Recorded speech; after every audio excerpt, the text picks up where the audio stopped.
Hello, hello, happy Thursday. Welcome, I am Meredith and I'm here with our message for the 26th of December, 2024. How is the day after your holiday hoopla celebration? We're tuning into the energy atmosphere with the Lost Soul Tarot. I prefer to call it the Happy Soul Tarot. We have the Sun in Capricorn, the Moon's in Scorpio. Retrogrades, of course. And we had quite the shuffle. Take a look at what's on the table here. First set, 2 cards. We have the Hermit. Ooh, a quest beckons. The light of enlightenment. You know, we've been talking about the Hermit this week. We've seen him. I think it was Monday's reading, and we were shining our light into our shadow, taking a look at some of the BS that the ego likes to resurrect in very efficient and unusual ways. The Hermit is paired with, oh, perfect, the 7 of Swords. The Saboteur is a provocateur of the ego. Woo, that would make a good title, wouldn't it? All right, anyway, 7 of Swords. This card is called the Thief. And this is where we potentially rob ourselves of joy, though no more, because what are we doing? The inner quest beckoning has us looking at this. And both of the prior readings for this week talk about it. So if you missed those, go back and listen to them. Because Monday, the Hermit was in the reading. Skipped Tuesday's reading. Yesterday's reading, the Hermit was mentioned because we had a connection to Monday's reading. And I'm sensing it's still here too. So all 7s in tarot are about heaven touching earth. So how does a card with a nickname called the Thief, with a message about robbing ourselves of joy, become heaven on earth? It is the discovery of where we do this in our lives and how we talk ourselves out of things through egoic judgment and assumption. When we don't know something, we tend to fill in blanks with oftentimes a negative story. So my sense here is the quest beckoning is for us to be in heart-mind coherence, to be a great witness to when, where, and how we do this, and to do something about it right then and there. Don't let that crap linger. You know, this can be a very destructive force when we don't tend to ourselves in a loving, compassionate, kind, graceful, fulfilling way. So be excited that we're seeing these cards, and be excited about some of the challenge that the 7 of Swords represents, because at the heart of the 7 of Swords is a way for us to have heaven here on earth. And the Hermit is showing us anything that is standing in the way of that. Beautiful. Let's see what's next. Yeah, look at that, 10 of Cups, because that's the reality. This is one of the happiest cards in tarot. Some would say there are only 2, being the Sun and the 4 of Wands. I've added the 10 of Cups. I've added the 10 of Pentacles to that as well. So how sweet is this? Because 10s are about fulfillment. We had the 10 of Swords yesterday, which was a fantastic reminder to us of our self-mastery. And here's the 10 of Cups with a lot of emotional fulfillment. So a lot of heart space being met, being celebrated, and living the love that we are. And it's paired with sweet, the 4 of Swords, very stable. So stable emotional realm. Great.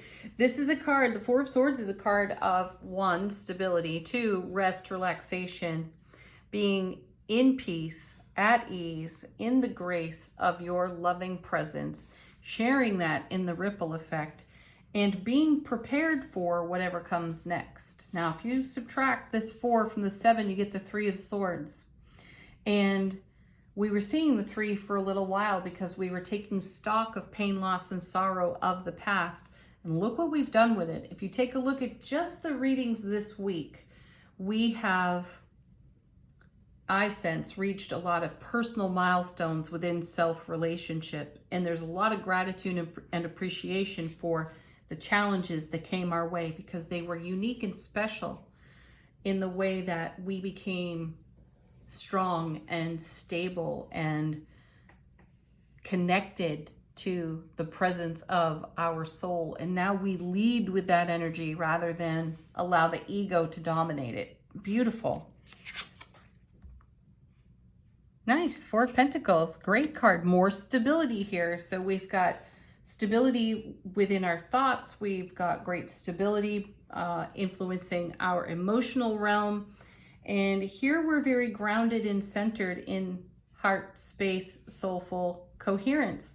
The Four of Pentacles is called the Miser.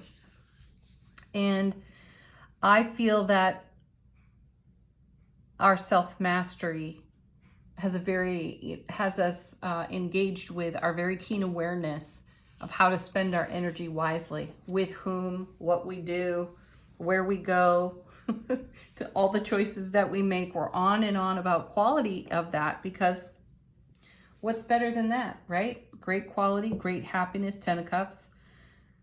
Fabulous. Inner stability within self-relationship, taking a look at the things that may still challenge us or tempt us into self-sabotaging thoughts or inner dialogue. Though we're all over it as soon as we hear it, and we're elevating that energy. That's the quest that the Hermit's speaking of. Next set, 3 cards. Oh, wow, look at that. 10 of Pentacles. So we have the 10 of Cups and the 10 of Pentacles in the reading. This is the everything card. This is our manifestation right here on our very solid foundation. So it's not going to be a very sour experience when you witness how your ego attempts to rise up and take over a situation in this 7. We are so skilled and so keenly aware of how this happens that we're prepared now. Thank you. 4 of Swords. We're prepared to deal with it in the moment. And that's really the best place to do it. Then it has no other further influence on the scope of your next oncoming moments. When you show up compassionately, lovingly for yourself, first and foremost, you create a 10 of Cups, a 10 of Pentacles, a 4 of Swords, a 4 of Pentacles type of foundation. And any quest that's dropped at our feet is easily surmountable. All right, paired with the 10 of Pentacles, we have, look at this, the World, the last card of the major arcana. This is a blessing of reward for all of the investment we have put into our self-relationship, the vision we hold, the dreams that we have, the wishes we utter, the prayers we make, all of it. And here it is. We're in receptivity for this. Beautiful. Then we have, look at this, 6 of Wands, the victory, success, homecoming to one's own heart space card. Beautiful energy there. Great harmony. Followed by the next set, 2 cards, strength. Because we do have the infinite courage to be vulnerable with ourselves and care for ourselves as lovingly as we would anyone else. So sweet here. Paired with the Ace of Swords. Excellent. Brilliant clarity, everlasting what? Strength. There it is. What a great ace. What a great ace to have in this lineup as well. Aces are such a gift for all of us because they're new beginnings, they're fresh starts. They neutralize the challenging energies of every card on the table, any card nearby especially, and the one that it's paired with for sure. Okay. So if there is any discomfort in being vulnerable, my sense is we find the strength to address that immediately. And then we are further strengthened. Excellent. So anything on this 7 of Swords over here is really worthy of our review and our acceptance, most especially our love. Let's take a look at what's on the bottom of the deck. How's the universe supporting us behind the scenes? 8 of Swords. Oh, that's kind of cool. Gosh, there's a whole lot of numerology that could be done there. However, we all know that the 8 of Swords is moving through a mental trap. And I sense that we're doing that with grace and ease here. As you know, we talked about with the Hermit, the 7 of Swords, how much the 7 of Swords is connecting with all these other cards. Here's the 8. And that's what we're dispelling, mental traps. And we're ever so mindful of the words we speak, especially in inner dialogue, recognizing that they have a creative force. And we don't want to sabotage ourselves because we've used negative inner dialogue. So many folks, and myself included for a time, and occasionally still there, you catch a soundbite in your inner dialogue and you hear how negative that is, and then you wonder, or you think something to this effect, well, no wonder the manifestation hasn't fulfilled, because over here I've put all my heart and soul into it, and then over here I've negated it with negative self-talk. And that's what the sabotage is all about in the 7. And we're catching that. We're seeing it as it happens, and we're freeing ourselves. So we're moving out of a mental trap, which is wonderful. Next. There you have it. And that's what happens when you do the work, right? The Tower shows up and we dispel all of that nonsense. Beautiful. We start from scratch. And look, we have a great stable foundation in this reading. So it's time to take down the trash talk on the inside, right? It's got to go.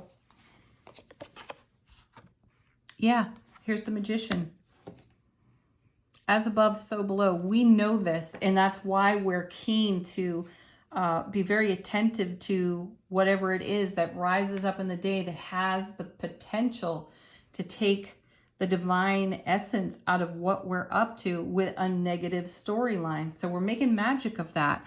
Now, also notice we've got the infinity symbol here. We have it over here on the strength card too. So it's showing up. Remember that you are infinitely, divinely powerful. It's your love, bliss, joy, and happiness that drives everything. And it's the negative self-talk that could potentially pull the plug on all of our dreams. So as I mentioned, we're exceptionally keen to hearing these sound bites now and doing what needs doing to compassionately love it into wholeness. And then we have the Knight of Wands coming. Wonderful. A messenger reminding us of our enthusiasm and our motivation for everything that we are in creation with.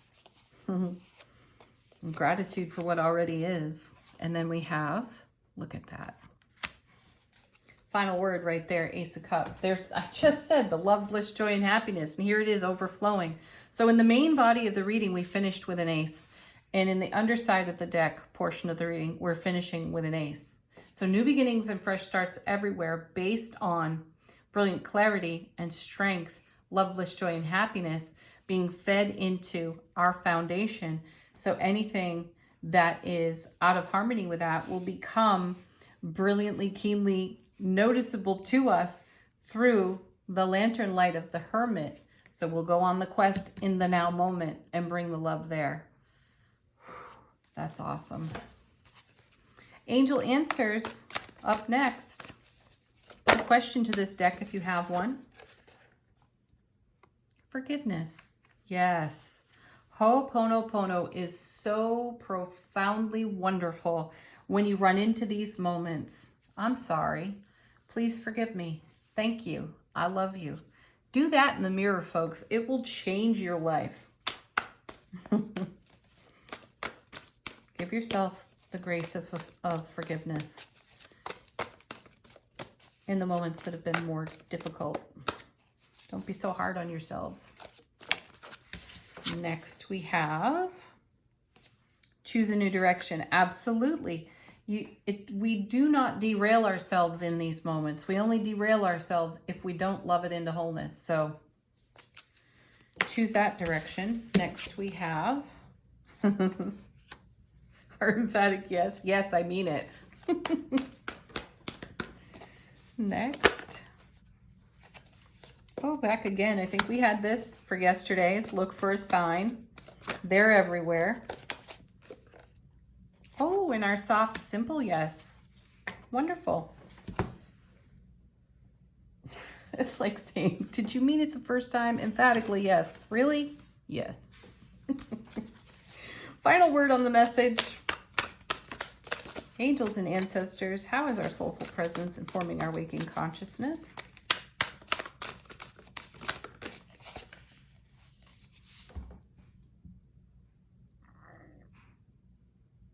Nice. We have the great teacher. Learn from spiritual experiences.